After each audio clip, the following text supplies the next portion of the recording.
ছাত্ররা আর সহ্য করবে না অন্যায়, থ্রেড কালচার সহ্য করবে না। এখন দেখছেন ছাত্ররা প্রোটেস্ট করছে, ওরা জাস্টিফাই আছে, ওরা প্রত্যেকটা অন্যায়ের এগেনস্টে প্রোটেস্ট করছে। কিছু ট্রান্সফার হয়েছে, কিছু লোককে এদিক ওদিক করা হয়েছে।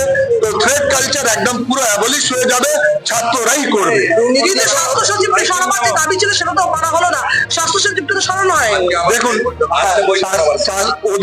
ওদের জিবি মিটিং আছে, স্টুডেন্টদের, জুনিয়র ডাক্তারদের, ওরা জিবি মিটিং করছে, করে ওরা আবার অ্যাডমিনিস্ট্রেশনের সঙ্গে কথা বলবে। রিফিউজ করেনি। এবার হেলথ অনেক বড় সেক্টর, দুজনকে করা হয়েছে, এবার সবাইকে একসঙ্গে করে দিলে এটা একটা জরুরি পরিষেবা, এমার্জেন্সি বিভাগ চলবে কি করে, তাকে তো এটা সামলাতে হবে। তা আমার মনে হয় নিশ্চয়ই হবে, যখন মুখ্যমন্ত্রী কথা দিয়েছেন, উনি ওনার কথা রেখেছেন। 24 ঘন্টার মধ্যে উনি কিন্তু লোককে যার যার কথা বলেছিলেন উনি ট্রান্সফার করে দিয়েছেন। তা আমাদের একটু বিশ্বাস রাখতে হবে, আস্থা রাখতে হবে।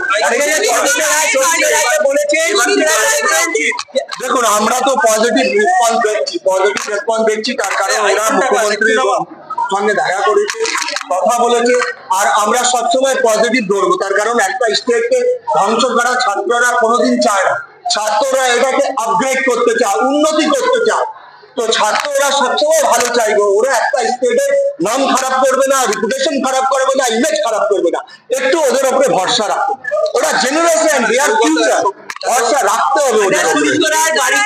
বাড়িতে ইডি হানা হলো, আক্তার আলী আমাকে এমন অপদস্থ করবে আমি কখনো বুঝতে পারিনি, এবং বলেছে এখানে আক্তার আলী নাম না, দেখুন এভিডেন্স ছাড়া কোনো ইনভেস্টিগেটিং অথরিটি এভিডেন্স ছাড়া কিছুই করে না। এটা আক্তার আলী কি আমি যা বলে দেবো হয়ে যাবে?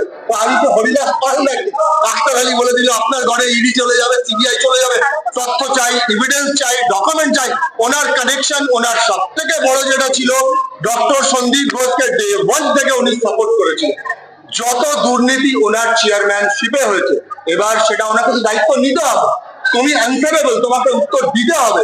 তোমার চেয়ারম্যানশিপে একটা লোক দিনের পর দিন ছাত্রদের সঙ্গে দুর্ব্যবহার করেছে, দুর্নীতি করেছে, তুমি প্রতিবাদ করোনি, তুমি তাকে সাপোর্ট করেছো, দুবার তার ট্রান্সফার হয়েছে, তাকে আবার এনে চেয়ারে বসিয়েছো। তোমার কি বিবেক নেই? তোমার কি সন্তান নেই? তোমার ছেলে মেয়ে নেই? তোমার ছাত্র নেই? তাদের তোমাকে জবাব দিতে হবে না? জবাব তো দিতে হবে। এবার তুমি দোষ করলে তার তো সাজা পাবে।